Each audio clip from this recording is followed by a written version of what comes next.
Hi, this is Kevin Deal from Upscale Audio, and today we have a very special guest. We have Dave Nauber, the CEO of T+A America. Hi, Kevin. Hey, Dave. Oh, my God. We had an event last night, and we had T+A in every room of the store, and a bunch of people came in, and we had great food and wine and champagne and little Upscale Audio cookies that they had the logo. I don't know how they did that. Maybe they used a printer and just stuck paper on top of the cookie. I don't know what was happening. But it was a great time, and we are so excited to be working with T+A. I had been resistive initially. Ash, who's the product manager, he had sold it before, and he goes, Kevin, he goes, you're going to love it. He worked at a place up in Canada, a big deal up there, big company. He goes, I'm telling you, you got to listen to me. You're going to love it. It sounds so good. It sells so well. We couldn't keep it in stock. And I'm like, yeah. And I finally let the stuff come in, and it has been an unbelievable experience. The product is so good. And then I learned more about the company. I'm going to try. They have a great video that talks about the T+A campus in Germany. I mean, what's the deal? Just give them a quick rundown if you don't mind, because it blew my mind. Well, it's a pretty big place. We have 15 engineers with physicists. Let's see, 60% of the employees have been there for more than 25 years. But yeah, it's a pretty cool place. Yeah, I mean, a nice place to it's be. a real manufacturer, and people may not know that in Germany, what? Yeah, T+A is Germany's largest high-end brand. Many firsts to our credit, and yeah, it's a great place. And in Europe, period. Right? Oh yeah, in Europe, you know, it's a huge brand. Relatively new in terms of its visibility in North America, so we're working on that. Yeah. Thanks to you. Oh yeah, and it's all about. I always talk on this channel about parts and engineering. Parts and engineering. I don't believe in these empty boxes that some, you know, the foo-foo stuff that gets sold in high-end audio. I like real stuff. And T+A started out as a speaker company. That's right. So 1978, Siegfried Amft. He goes by Siggy. He started as a loudspeaker manufacturer. It had the lowest cost to entry, and so he became a speaker builder. 1988, so 10 years later, he had enjoyed quite a lot of success and got into the electronics business.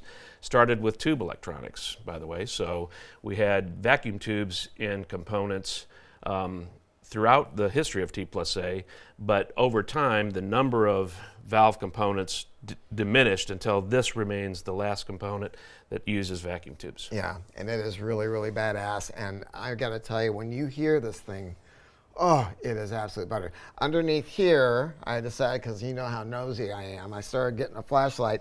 I can see that those are PS Vane CV181s, which is a 6SN7 variant. It's probably like kind of considered to be the most expensive current production 6SN7 and the most esoteric. What can you tell us about what is inside this mono amplifier? Well, there really is a lot, so I'll try to organize my thoughts. Let's start at the top where you have the tubes. They're shielded. Mm-hmm. So most tubes I see in most amplifiers are not shielded. Mm-hmm. So we start off with shielded tubes. These aluminum cases are grounded, so there's a set screw here that grounds them. Mm-hmm. Behind there's this interesting place that almost looks like a toroidal transformer and filter caps, and that is in fact what it is. So there's a power supply sitting on the top that's for the vacuum tubes. You have a separate power supply for the input stage. Mm-hmm. And then on the sides, you see heat sinks, it's common to have heat sinks on each side of an amplifier. What's unusual about this is there are two separate amplifiers inside. Mm-hmm. So each amplifier has its own power supply. Right. So we have 3 power supplies in total, 2 amplifiers inside. Those 2 amplifiers can be configured in different ways. So we can use them separately, which is one of the coolest things, and to my knowledge, it's unique in the way that amplifiers are designed. if you have speakers that can be bi-wired, it means that they can also be power bi-amped. And power bi-amping is where you take two separate amplifiers and you hook one of them up to your woofer input and you hook the other one up to your mid-range tweeter input. And in doing so, you have the lower, there are also sorts of technical advantages associated with that, and that will give you the highest performance possible from that loudspeaker. So these two amplifiers can be connected in that way. Even if you don't have a bi-wireable speaker, like mine are not bi-wireable at the moment, you can get loudspeaker cables that have 4 connectors on the amplifier end and 2 connectors on the speaker end. And the unit can be run that way with those 2 amplifiers working separately but combined at the loudspeaker in a push-pull mode. So you get terrific bandwidth, terrific damping factor for bass control. It's just great sounding. So it's got a switch that's on the back. Right. You can switch bi-amping on or off, Okay. which basically enables the 4 output connectors or just 2 of them. And there's another switch that lets you choose between what we call high current mode and high power mode. So in high power mode, which you would use with less efficient speakers or speakers with higher impedance, you get 550 watts of output power. With high current mode, you get 300 watts. I think I misspoke earlier. Is it 300 or 250? I think it's 300. Okay. But anyway, it's 250 or 300, Yeah. who's counting, right? It's a lot of power. And 60 watts of Class A power, which is the number that I focus on because the Class A power is what really, I think, matters. Class A amplifiers sound amazing. Right. And to deliver 60 watts of Class A power is, realistically, it's more than you'll ever use. And it means that the amplifier has plenty of power past the point of what you're actually using. A lot of headroom, think of it that way. So what were we listening to last night? Because I got to be honest, it blew my mind. Yeah, so that was these amplifiers in high current mode. We were in high current. We were in high current mode. Okay, all right. And I loved it. yeah, and that was a relatively high efficiency loudspeaker. Right. And yeah, it sounds amazing. Everybody was blown away. It Yeah. sounds beautiful. And then these are about how much? 62,850 a pair in the U.S. Right, right. And I mean, this is the flagship, so as it should be, kind of priced appropriately, you know, and all made in Germany. I mean, that's the thing. I mean, if you got to see how this company works. Yeah, all of our products designed and manufactured in Herford, Germany. It's it's really cool. Yeah. Great factory. Yeah. If you don't mind, I'll just add maybe 2 other things about the amp. Its model number is the M40 HV. So M stands for mono, pretty obvious. 40 stands for the 40th anniversary. And so this represents our 40th anniversary power amplifier. It replaced a model called the M10. And the M10 was an all vacuum tube amplifier. So the M40 was the update to the M10, and it left us with just the 2 vacuum tubes. But the designers were never quite satisfied with the sound they could get from solid state components. Having been designing tube, you can imagine, right? It's hard to really love the sound. You don't have the tubes just do so many things well. And so they really started to look into what are the reasons why we like tubes so much. And they thought about how a tube works and how it uses a very high voltage power rail. And they thought, let's try using transistors. There are special transistors that can be used with high voltage rails. The reason why that makes sense is because a normal transistor, there's a transfer function, or think of it as a way to know what output you'll get for a given input. Mm-hmm. And the relationship is not linear. Mm-hmm. It's not straight. It's not a straight line. It's a curved line. If it was a straight line, there'd be sort of it'd be a linear relationship. So the shape of the output signal would look exactly like the shape of the input signal. But because it's curved, the output signal isn't exactly like the input signal. There's there's a distortion. It's a nonlinearity. And with high voltage rails, that transfer function has this really large, straight, linear portion. Mm-hmm. And by being able to use that linear portion, you get extremely low distortion, very high linearity from a transistor amplifier, mm-hmm. like you would get from a vacuum tube. Mm-hmm. Mm-hmm. And so there are benefits that fall out of that. You go, okay, well, now we have great linearity, very low distortion, so we don't have to use feedback to fix distortion. Most people use feedback because they have to fix distortion in the signal. And one of the problems with feedback is that as frequencies get higher, its effectiveness gets lower. Mm-hmm. And if you want to fix if you want to fix distortion at a higher frequency, you have to use a ton of feedback, mm-hmm. and so it starts compromising the sound quality. Right. So by having an amplifier with a high voltage rail, mm-hmm. you have the ability to produce the signal, amplify the signal very linearly, and you don't require this massive amount of global feedback. You can run the amplifier with no global feedback. Mm-hmm. We have a small amount for additional stability, but we don't ever have to use it to fix distortion or to improve linearity. So we have a low amount of feedback.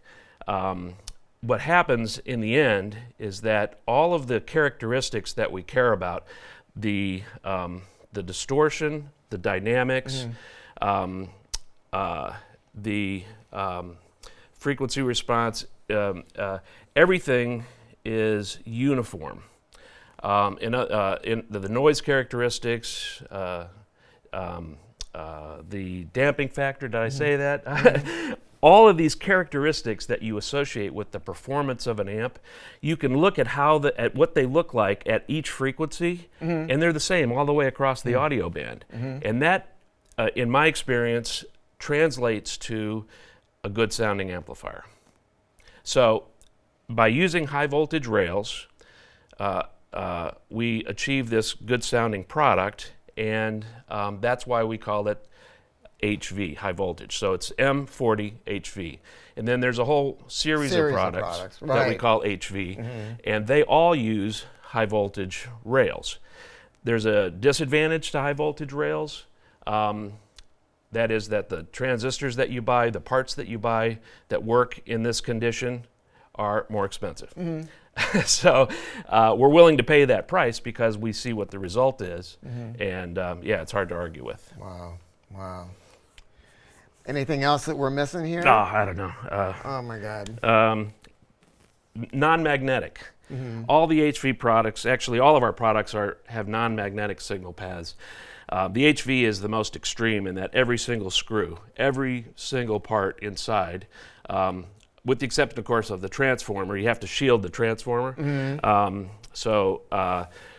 With the exception of that, everything else is completely non-magnetic. Mm-hmm. And the advantage of that is that there's no way that magnetic fields are storing and releasing energy in a nonlinear way to the signal path. So it makes it all adds up to the purity of amplification. Yeah. And that's applied, as I said, in all of the T+A components, but in particular in the HV series, mm-hmm. where every last screw is completely non-magnetic. Wow. And it shows itself by the way that the music sounded so free.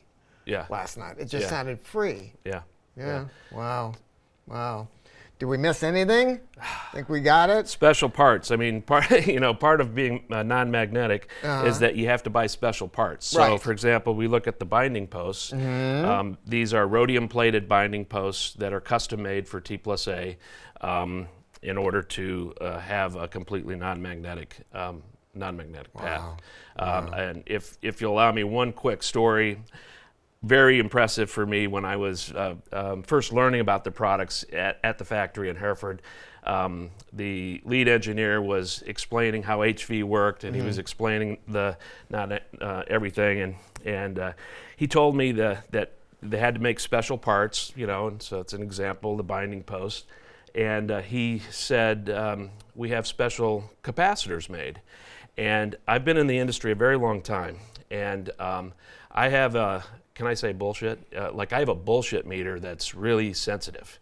And this is my new employer, and I don't want it to go up at all, right? Yeah. But if any other person had said that we do this, I'd have been thinking, I don't know.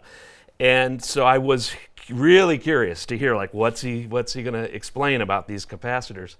And he told the story about when the industry switched to ROHS, which is where the ROHS stands for reduction of hazardous substances, and it's when we went to lead-free solder and all that big stuff. Big problem. Yeah. One of the big problems that lead-free solder introduced was it has a high melting temperature, which means that when you're using wave soldering or an oven to melt the solder, all the parts have to withstand a much higher temperature. Right. And different companies made changes to their parts to be able to survive these high temperatures.